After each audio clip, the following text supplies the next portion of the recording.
ఈ కూటమి ప్రభుత్వం వచ్చిన దగ్గర నుంచి జగన్మోహన్ రెడ్డి గారిని ఎలాగా ఆయన అప్రదిష్ట పాలు చేద్దామా అనే ఉద్దేశం పెట్టుకునే వీళ్ళు ప్రభుత్వం వచ్చిన దగ్గర నుంచి ప్రవర్తిస్తూనే ఉన్నారు. దానిలో భాగంగా తిరుమల లడ్డూ ప్రసాదం గురించి ఎన్నో ఎన్నో ఎన్నో అవాకులు చవాకులు అందరూ పేరుతూనే ఉన్నారు. లడ్డూ ప్రసాదంలో జంతు కొవ్వు కలిసిందని, చేప కొవ్వు కలిసిందని, ఇంకా చంద్రబాబు నాయుడు గారు అయితే ఇంకొక ముందడి వేసి బాత్రూమ్ కెమికల్ కలిసిందని, ఇలాంటి మాటలన్నీ మాట్లాడి ఆయన్ని ఎలాగైనా సరే ప్రజల్లో ఆయన్ని స్థాయిని తగ్గించాలని చూశారు.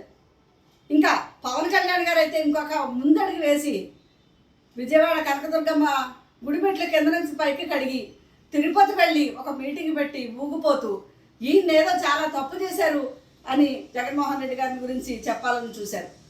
ఎవరు ఎన్ని విధాలుగా ప్రయత్నించినా సుప్రీంకోర్టు సిట్టు తీర్పు ద్వారా అందులో ఎలాంటి కల్తీ లేదని, జంతు కొవ్వు కలవలేదని తెలిసింది. ఆ తెలిసిన తర్వాత వాళ్ళ తప్పును వాళ్ళు ఒప్పుకోవడానికి కూడా వాళ్ళకి మనసు రాక రకరకాల అభియోగాలు చేసుకుంటూనే వచ్చారు. మీరు ఒక్కసారి ఆలోచించండి చంద్రబాబు నాయుడు గారు, మీరు ఏ వ్యక్తినైతే బిఆర్ నాయుడు గారిని అక్కడ తిరుమలలో టీటీడీ చైర్మన్గా నియమించారో ఆ రోజు నుంచి అరాచకాలు జరుగుతూనే ఉన్నాయి. మీరు ఒక వ్యక్తిని ఇలా వేరెట్టి తప్పు చూపించాలనుకుంటున్నారు. అప్పుడు జరిగింది ఏంటి? ఆ దేవదేవుడినే మీరు దూషించడానికి చూస్తే, తప్పు జగన్మోహన్ రెడ్డి గారి మీద వెయ్యాలని చూస్తే, ఆ దేవుడు మీకు ఎన్నో విధాలుగా తెలియజెప్పాలని చూశాడు. అది మీరు తెలుసుకోలేకపోయారు. బిఆర్ నాయుడు గారు చైర్మన్గా వచ్చిన వెంటనే ముక్కోటి ఏకాదశి రోజు అంతమంది తిరుమలలో మరణించడం వెంకటైనా ఈ మాటలు విన్నామా? ఇలాంటివి జరిగాయా? ఆ తొక్కిసలాడు జరగడం ఏంటి, ఆ చనిపోవడం ఏంటి, తర్వాత గోవులు చనిపోవడం అక్కడ తిరుమలలో, ఇవన్నీ ఎంత మహాపాపం అండి. దాని కరుణాకర్ రెడ్డి గారు అన్ని రుజువులు చూపిస్తే అప్పుడు కూడా మీరు బట్ట కాల్చి వైసీపీ మీద వెయ్యాలనే చూశారు. ఈ బిఆర్ నాయుడు గారు వచ్చిన దగ్గర నుంచి టీటీడీ చైర్మన్గా ఆయన నిర్లక్ష్య ధోరణి కానీ, ఆయన మాట తీరు కానీ చూస్తే నిజంగా ఇలాంటి వ్యక్తి దీనికి సరిపోతాడా అనిపించేలాగా ప్రవర్తించాడు.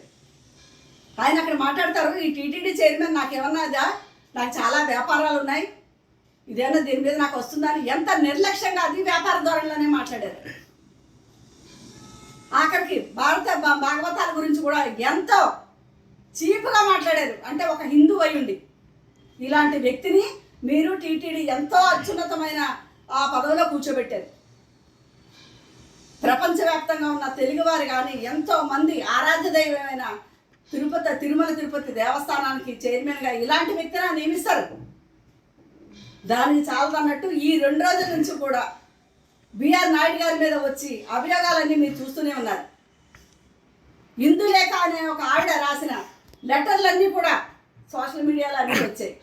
ఇది ఎప్పుడో మీ గవర్నమెంట్ రాకముందే చంద్రబాబు నాయుడు గారికి, లోకేష్ గారికి, పవన్ కళ్యాణ్ గారికి ఇవన్నీ తెలుసు. తెలిసినప్పుడు ఇలాంటి వ్యక్తి గురించి మీకు తెలిసి కూడా అతన్ని టీటీడీ చైర్మన్గా మీరు పెట్టారంటే మిమ్మల్ని ఏమన్నారు సార్?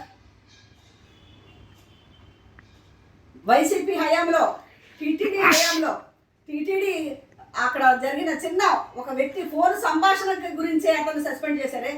మీకు ఇంత జరుగుతున్నా సరే ఇతన్ని టీటీడీ చైర్మన్గా మీరు తప్పించలేకపోతున్నారు అంటే మీరు ఆయన వ్యక్తి గురించి మీరు భయపడుతున్నారా? దేనికోసం? లేని కల్తీ ఎక్కడా జరగలేని లడ్డు మహాప్రసాదం గురించే మీరు ఇన్ని విధాలుగా మాట్లాడారే. ఇన్ని రుజువులు జరిగినప్పుడు ఇప్పుడు పవన్ కళ్యాణ్ గారు కానీ మిగిలిన నాయకులు కానీ దీని గురించి ఎందుకు నోరు విప్పట్లేదు? తిరుపతిలో జరుగుతున్న అరాచకాలు ఏంటి? బిర్యానీలు తినడం కానీ, మద్య మాంసాలు కానీ ఇవన్నీ జరుగుతున్నా ఈయన హయాంలో కదా ఇవన్నీ జరుగుతున్నాయి. దీనికి బాధ్యత వహిస్తూ, నైతిక బాధ్యత వహిస్తూ ఆయన చైర్మన్ పదవిని తప్పించారు కదా. అది చేయకపోగా ఆయన వెనకేసుకొస్తూ మీరు మాట్లాడుతున్నారు. మీరు చేసి అరాచకాలకు అన్నిటికీ కూడా రాష్ట్రంలో ఎన్నో ఘోరాలు జరుగుతున్నాయి. దానికన్నిటికీ బాధ్యత మాత్రం మీరే వహించాలి. ఆ దేవదేవుడిని మీరు ఎప్పుడైతే వీధిలోకి లాగాలని చూశారో ఈ రాష్ట్రంలో ఎన్నో ఎన్నో ఘోరాలు జరుగుతున్నాయి. ఇప్పటికైనా తెలుసుకుని రాష్ట్రం సుభిక్షంగా ఉండాలంటే మీ తప్పు తెలుసుకోండి. జగన్మోహన్ రెడ్డి గారి మీద నిందలు వేయడం మానేయండి. ఈ సిట్టు చెప్పిన తర్వాత, సుప్రీంకోర్టు చెప్పిన తర్వాత కూడా ఇంకా మీకు మీ మనసాక్షి ఒప్పుకోక ఇంకా ఇంకా ఇంకా రెచ్చిపోయి సాధువుల పేర్లతో సాధువులతో మీటింగులు పెట్టి సాధువులు అంటారు. ఎవరండి సాధువులు? స్వాములను ఒక కాషాయ గుడ్డ కట్టేసుకుని గడ్డాల పెంచుని ఎవడైనా ఉన్నాడంటే వాడు గడ్డాల పెంచుని తీసుకొచ్చి కాషాయ గుడ్డలు వేసి వాడిని ఒక స్వామీజీల కింద ఇష్టం వచ్చినట్టు మాట్లాడించారు. వాళ్ళందరూ స్వామీజీలేనా? నిజంగా స్వామీజీలు అయితే ఈ రోజు మనం మాట్లాడిన వాళ్ళు ఈ రోజు టీటీడీ చైర్మన్ గురించి ఇన్ని జరిగినప్పుడు ఎందుకు మాట్లాడలేదు ఈ స్వామీజీలు? స్వామీజీలో మన వేదికలెక్కి సోషల్ మీడియాకి ఎక్కి మాట్లాడారు కదా, వాళ్ళందరూ ఇప్పుడు మాట్లాడారు. అక్కడ జరిగే అరాచకాల గురించి కానీ ఇలాంటి వ్యక్తి అంటే అలాంటి ఎంతో అత్యున్నతమైన ఆ పదవికి సంబంధించి ఎంత చక్కగా ఉండాలి, దైవికంగా దైవ భక్తి కానీ మాట తీరు కానీ దేవుని పట్ల ఎంతో భక్తి ఉన్న వ్యక్తిని కదా అలాంటి పట్ల పెట్టాలి. అలాంటి లేకుండా హిందూ మతం మీద హిందూ గ్రంథాల మీద ఇష్టం వచ్చి మాట్లాడి మనిషి అతని దగ్గరికి వెళ్తే ఒక పని అవ్వాలంటే ఆడవాళ్ళని ఇలా ఉపయోగించుకుంటాడంటూ కూడా ఆవిడ రాసిందే ఆ లెటర్లో.